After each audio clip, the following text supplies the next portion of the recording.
Hello, everyone. I'm very happy to have another young Indian with us, part of the Voice of the Young series, but also a very skilled person, I think. So he could be the voice of the skilled also, but I think he's young enough to call him Voice of the Young series. Right now, we have with us Rahul. Let's listen to him. Over to you, Rahul. Thanks a lot, Sudha. Hi, everyone. I'm Rahul. I, I'm currently a data engineer with Noura Health. So just a quick prefix on what Noura Health is. It's a public health focused NGO based here in, I'm based at least in Bangalore, but we are across multiple countries. I've been in the social impact development sector space for the last 5 years, where for most of it, I was a data professional of sorts. But I probably did not necessarily start out with the intent. My background is primarily economics. I have an econometrics background. And then it just so happened that while I was working in the development space, there was a requirement to move into like an opportunity that had presented itself.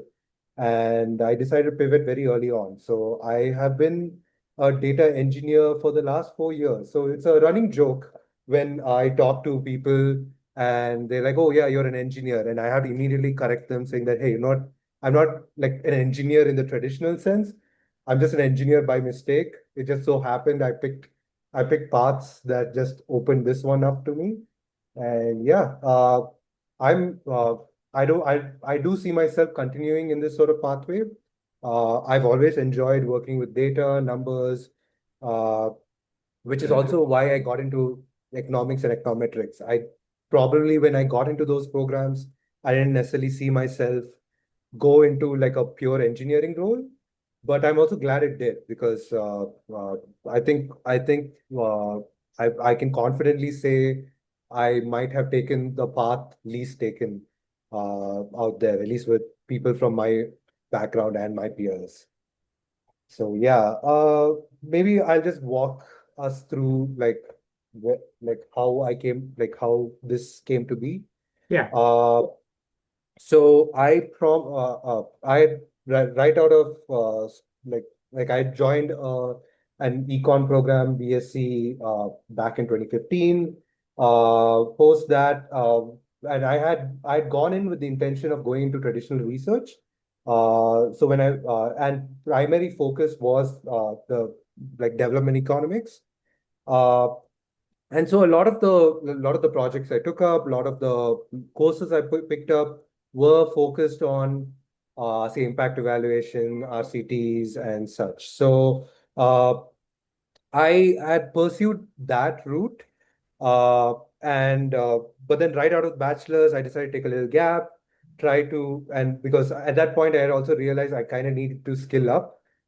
There was like as with traditional bachelor's econ programs, there is an emphasis on like uh, covering a lot of topics, but say when it comes to working with data and especially data in like your corporate or your like traditional studies, even in the development space, a lot of those like courses were not necessarily offered, which is why I decided, okay, let me take a little gap, try to figure that one out, and then pursue masters. So I took that gap, and fortunately, I have a lot of engineering friends. So a lot of my peers had recommended I pick up courses, read books, and I pretty much self-taught myself how to code.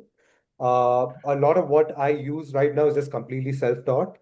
But then the opportunity to use that came during my master's, where probably midway through COVID hit, and also I had like a realization that probably academia was just not for me. And I decided, okay, I'm already in this pathway. Probably let me just explore and just like try to get my foot in the door. And anyway, I wanted to be in the social impact space. So what I was looking for was data intensive roles in, say, NGOs, research organizations, and such. Uh, Fortunately, I think right out of my program, I was able to snag that role. I started my career with very influential and highly regarded NGO in the education space called Pratham. They're based in Bombay. I think, sorry, their head office might be in New Delhi. I'm not too sure on that, but yeah, and I got the opportunity to work as a data fellow. And that was also my first exposure working with like data of high velocity. What I mean by this high velocity data is like traditional economics, econometrics training is focused on cross-sectional and your panel data, right? And that's what we are told. It's just like, okay, there's a survey, and then there's like a long period, say 3 to 4 months, where back to forth analysis goes on. And if it's an RCT, it's generally like the period is much longer. You have your baseline and then your end line, and then the commitment is much higher. Uh, but how do you do an RCT, say, in a situation? RCT is for a specific purpose, like that is primarily directed at, okay, does our program work? So just, I think maybe a broader audience might be listening to this. What an RCT means is it's a randomized controlled trial. And in traditional econometrics, it is primarily used to evaluate if a social program of any form works or not. That's like the dumbed down version of it. And how it works is there's a baseline and then there is an intervention. The intervention in itself is the program in itself. So this might be like training teachers with some special education in a specific school and seeing if it works. So ideally speaking, after the teachers get the special training, you'll have a baseline where you have the metrics for before the training, and then you have an end line which is after the training, and then you check for statistical significance if there has been a significant jump and if it's also statistically significant. Uh, and that, of course, was my intended pathway. But the problem that I've realized is in most of the social impact spaces, the long period, like the fact that this thing takes probably a year or two, maybe even longer, if at all, for large scale programs, uh, you like people cannot wait for that long, right? Like you want to understand if impact is there right now. Like I have designed a program last month, I've implemented the program this month. Am I going the right way? And I cannot course correct probably 2 years down the line. Or what if now we are thinking of a situation where there's no impact? What if there was detrimental impact? These are the things that you kind of need to quickly evaluate and understand. And there is a specific sort of pathway for it. It's called MEL, which is monitoring and evaluation, which primarily involves short quantitative and qualitative surveys that are taken in short bursts just to understand the health, right? But what has also, besides this, what has also changed is the sector in itself, with sort of technology being a part of a lot of programs. The amount of data that is being generated by these platforms and the velocity. What I mean by velocity is, I'm going back to the RCTA example. There you take that you only capture data twice, right? Once during the baseline, once during the end line. But then when you have a platform, say, for example, you have an open education platform available to public schools. There, as soon as a student logs in, watches a video, watches some kind of content, you get this information. You get to see, okay, this student has spent so long on this content. And every time the student goes to the next content and all of that, you start seeing this data point, right? Now imagine this across like 100,000 schools and across the country, right? What that means is the amount of data sometimes you generate is just more than what you would even see in like a large impact. Or I can even put money and say the largest survey that exists in India, which is the NSSO, which is conducted by the like the National Statistical Service. That amount of data is nothing compared to what we generate, say in say like 6 to 7 months, Right. right?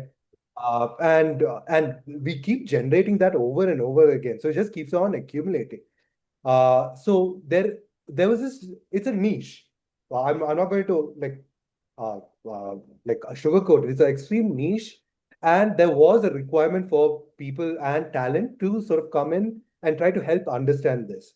Now there are multiple breakdowns of this, right? One is, hey, we are generating this large quantity of data. Can someone help us make sense of it? Now you can approach this from a traditional econometrics training or economics training or statistical training. Which is you do your EDA, you try to find your relationships using correlations and such. And then if if the potential exists, probably we can go forward with some linear relationships and all of that. And even for further potential, then forecasting and such, right? Uh, that is one way to do it. But then there's also another aspect, and these roles are generally filled up by your traditional data analysts, data scientists. Now, there is this other bit before all of this where someone needs to deal with the large quantities of data coming into like from different sources and also ensuring that the different stakeholders, it's not just data analysts and data scientists, it's going to be funders, it's going to be mail people, all of these people have different requirements, and there needs to be someone who understands the source, which is all these different systems generating data, and also the requirements, the business requirements in different spots. So that's where like a traditional data engineer comes to be. And a data engineer is not necessarily a new role. It has been there around, especially on the corporate side of things. It is relatively new in this space because now we have platforms generating large amounts of data, which were not there initially, probably say the last 5, 6 years ago, right? And because of that requirement, there has been like there has been a need for people to come in, help understand all the, because it's a mess on one end and it's a mess on other end. So uh, because the requirements are all fragmented, all like sometimes, oh, I want something on a monthly basis, I want something on a quarterly basis, I want something in the future. All of these, plus on the source side, you are dealing with different sources of data that just don't talk to each other sometimes. And more importantly, and sometimes when I talk to people about the space, and people ask me, hey, okay, what makes your sector? I mean, data engineers there on the corporate side, on like, and here, right? What makes it so unique for the social impact space? I generally say you will never see more dirty, more like convoluted data than in the social impact space. I could put money because you are working with multiple different stakeholders, and you are also working with like the sources are sometimes like can be as simple as, oh, a bunch of data entry operators are entering it on an Excel sheet. How can you ensure that the people entering on the Excel sheet are entering it correctly sometimes, right? And is that data, what do you do when there's a duplicate? Maybe someone has entered a data point, they might have entered a data point. Another person might have entered the same data point on a later date. All of these are questions. And now, if you're going to aggregate all of this data without thinking about this, you are going to start misreporting numbers, right? Which has a larger impact, especially in terms of like there's an audit element of it, like you would have with traditional corporates. But more importantly, in the social impact space is twofold. One, on there's also a business element in the sense you ideally want to report correct numbers to funders and your various stakeholders.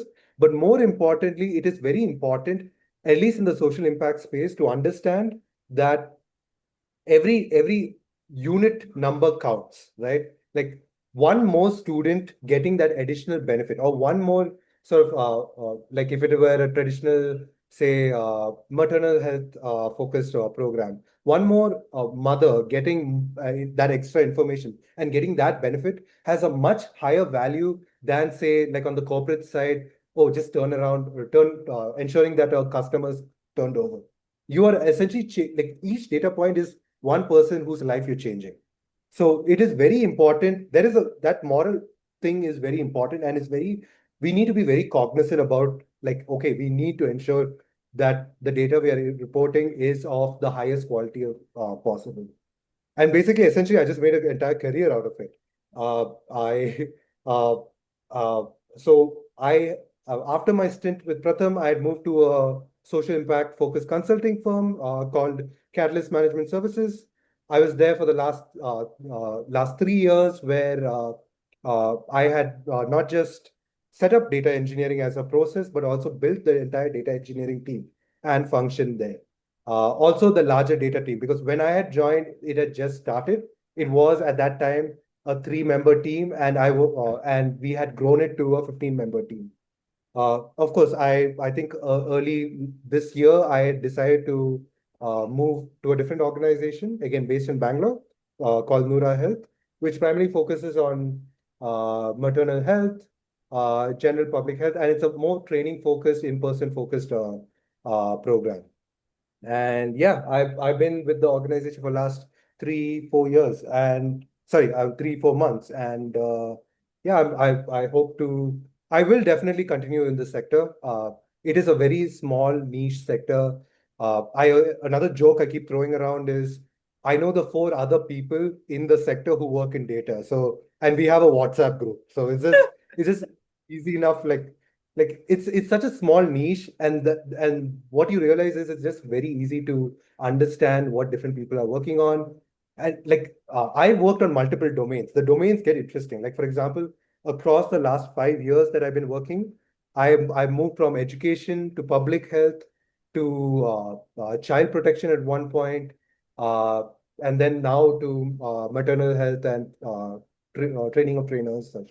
So it's just a like, and I've not touched the surface. There are other domains like climate, like like I mean, yeah, the transportation. It's just such a broad domain. But then since data is a requirement across the board, what you see is people just like move around, and it's a set of skills is just required across the board. But domain knowledge is also important as well. Yeah. So yeah, Well, sorry, thank I've you, been Rahul. It's a very good introduction to something that many people, I guess, I mean, we certainly don't teach, I guess, in our econ courses, high frequency data, as you rightly said. And actually, that's a weakness of the system because today it is high frequency data. And if you don't know how to analyze it, then you are ineffective in solving the issues.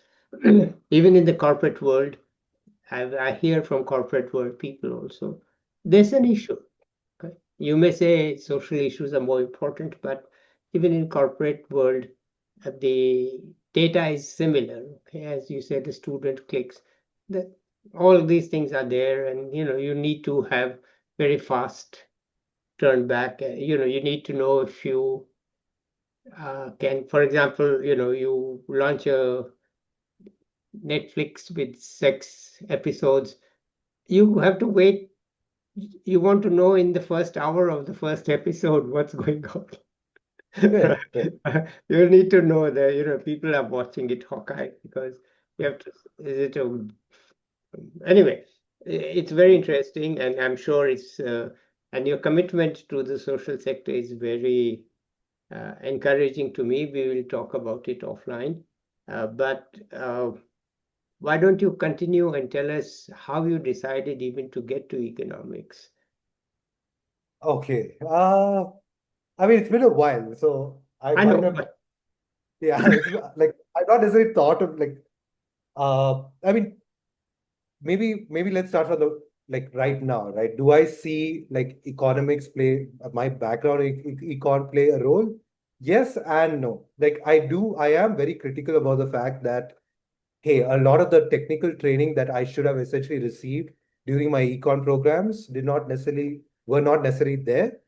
But on the flip side, I also emphasized, like during our previous discussion, which is domain, right? And a lot of this domain know-how, domain understanding came from my econ programs. Uh, and it wasn't necessarily in the credit, like it was like courses on development economics, economic history, econometrics. All of these are like they might not necessarily have like I won't say this program primary or this course is what had like is I use it on a day-to-day basis. That is definitely not the case.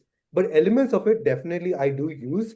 And I personally feel in the sector as a whole, I feel like I do have an edge when it comes to like myself as a data, like I try to position myself as a data person for the sector.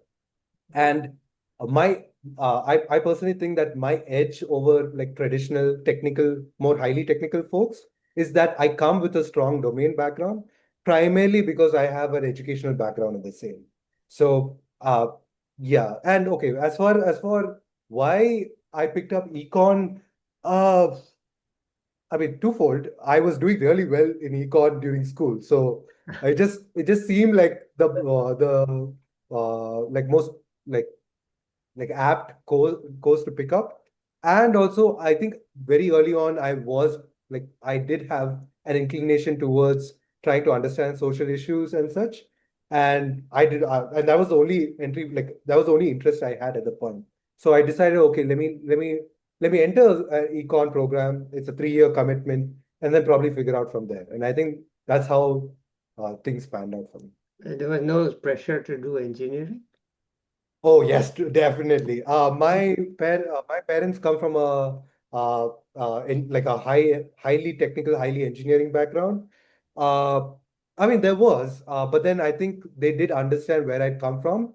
I would say it has gone full circle now. I am an engineer again, so they are not necessarily disappointed anymore. So I think, Right. yeah. Okay, and all your schooling, work, etc., has been in Bengaluru. Yeah, so no, actually, I did my schooling from Chennai. I've been moving around also a lot prior to that, but then I graduated from school based in Chennai. My family currently is based in Chennai, and then I moved to Pune, Symbiosis School of Economics, to pursue my bachelor's. Uh, Took a gap year right after and pursued a master's program with the University of Madras. And because I wanted to get into econometrics specifically, and at that time, University of Madras was the only one that had that specific program. I think things have changed right now, but yeah. Yeah. Okay. So, and then why Pratham was in Bangalore? That's why you moved there because. Uh, no, so Catalyst Management Services was in Bengaluru. So when I joined Pratham, it was still COVID. So we were working from home. And by the time I had left, which was around a year, uh, COVID had ended. And when I got the offer for Catalyst Management, I decided, okay, and was a work from office Hmm. offer. So I moved to Bangalore then. So I think it's been 4 years since. Noura Health is also based in Bangalore. So just conveniently enough, I stayed in Bangalore. All right, wonderful. Uh, Anything else you want to add here?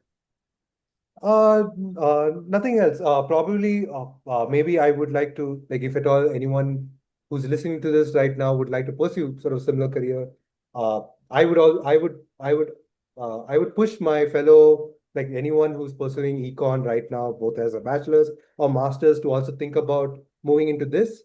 The barrier of entry is not much. There is definitely a technical barrier, but what I've realized is all this information is available on the internet, and more importantly, there are people like us who are open to sort of discuss, try to like help Hmm. you out and all of that. Hmm. uh, so please do reach out if at all you're interested. uh, and yeah, please think about joining the social sector. It is a highly rewarding Hmm. roles. I mean, I just work on the data bit, but then there's a lot of different roles that you can play. And I think I've not met anyone in the same space who hasn't thought that the space hasn't been rewarding as I am. So Okay, yeah, I understand that, birds of a feather flock together. So, that's understandable. Okay, so yeah, obviously, it's good work and you're working with the tools and the technology and all. So it's not at all like, say, 30 years ago where social sector was completely divorced from much of this. Okay, though there were few people into mm, it with this, but then their life was completely divorced from the technology and such things. But today, I think it has nicely merged. Uh, it has, but has it? then it also has not in certain aspects, in the sense that traditional paper pen data entry continues to exist. Yes. And it will exist because there are certain areas of both the country and outside where technology penetration just isn't there. Yeah. And probably, like, as much as we'd like to think that, at least in India, a lot of people have mobile phones and such, there are situations where gender norms, for example, in a household, there might be only one phone, and it might only be with the male patriarch in that family, right? In that sense, if you have to collect data on, say, maternal health, would you think about the patriarch entering that data? You would rather have someone go there, ask the information and such. So these are definitely challenges that continue to exist. Uh, and I think the sector is definitely cognizant of it. And we are definitely moving into a more technological aspect. But then we also have to always take a step back and understand that these are always going to be challenges, Hmm. and we have to try our best to be very accommodative of it. Okay, that's excellent. All right, wonderful. Uh, but before you go, can you share something? You talked a lot about the professional and data, something personal. What drives you? What Something makes you pers happy? What makes you happy? uh I yeah, I generally okay, that's probably not the question I prepared Hi. for this. Uh yeah, I think I like I I like how when up like something I planned out, something I thought of, just gets it flows like as I had expected. Of course, sometimes there might be deviations. That's why a plan A, B, C is required. But then I at the end of the entire process, I generally I that is what drives me. I love like planning things. I love like thinking about like, okay, how can I go about certain things? Hmm. Uh, and I love like executing. I essentially love it when a plan goes as I had thought of. So Okay. I think that's what drives me. All right, That wonderful. would be. All right, good. I want to talk to you offline quite a bit. So let's end the recording here today, unless you want to add something. It looks like you don't. So let's end it here today. I'll be back with another young person or a skilled person. And hang on, Rahul, I'll talk to you.